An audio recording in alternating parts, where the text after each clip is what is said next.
नमस्कार शेतकरी बंधू.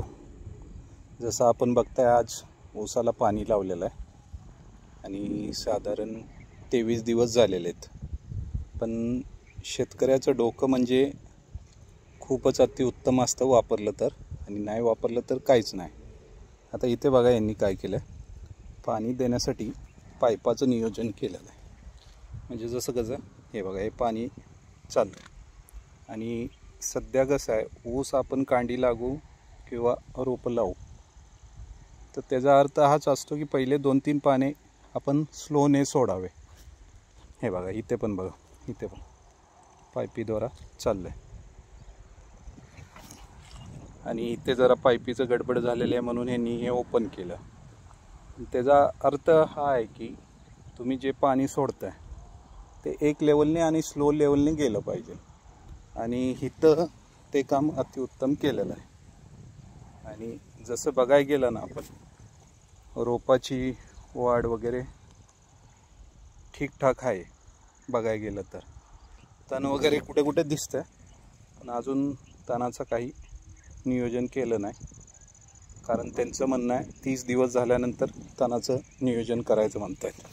पण ह्याने काय होतं, एक तर शेतकऱ्याची जो त्रास असतो पाणी पाजताना, पाण्याचं नाचणं वगैरे हे कमी होतं आहे. आणि बघायला गेलं तर अतिउत्तमने पाणी चाललं आहे. हे बघा, पाण्याचा काही त्रास नाही आपल्याला धावपळ करायची काही गरज नाही आणि व्यवस्थित चाललं आहे. हां, काही बोलू शकतात हे चुकीचं आहे, ते त्यांचं वैयक्तिक मत आहे. पण तसं बघायला गेलं तर डोक्याचा वापर करून थोडक्या बजेटमध्ये काम छान आहे. आणि सर्वात मोठी गोष्ट म्हणजे तुम्हाला ह्यांनी एक छोटंसं डोकं वापरलं आहे. होऊ शकतं बहुतेक शेतकऱ्यांना माहिती असेल, पण अजून काही शेतकऱ्यांना माहिती नसेल, तर त्यांच्यासाठी एक धावतो. ह्यांनी काय केलं, ह्यांनी ही कांडी लागण केली आहे 1 डोळा पद्धत, आणि बघायला गेलं 4.5 बाय 1.5चं अंतर केलं. कुठे कुठे अंतर चुकलं आहे यांचं.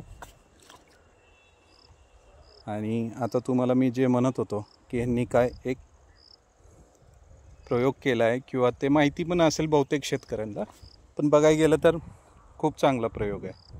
आता इथे बघा, इथे ह्यांच्यामध्ये कांडीचं अंतर जास्त असेल किंवा कांडी ऊस उगवला नाही, तर ह्यांनी काय केलं आहे, थोडं एका साईडला हे बघा, थोडं एका साईडला एक हे केलं आहे वापा म्हणायला गेलं तर, आणि त्याच्यामध्ये थोडे थोडे रोपं लावलेले आहेत. जेणेकरून कसं की बाबा जिथे कुठे कांडी उगवली नाही किंवा कांडी खराब झाली तर ह्याच्यामधून काढून ते यूज करू शकतात.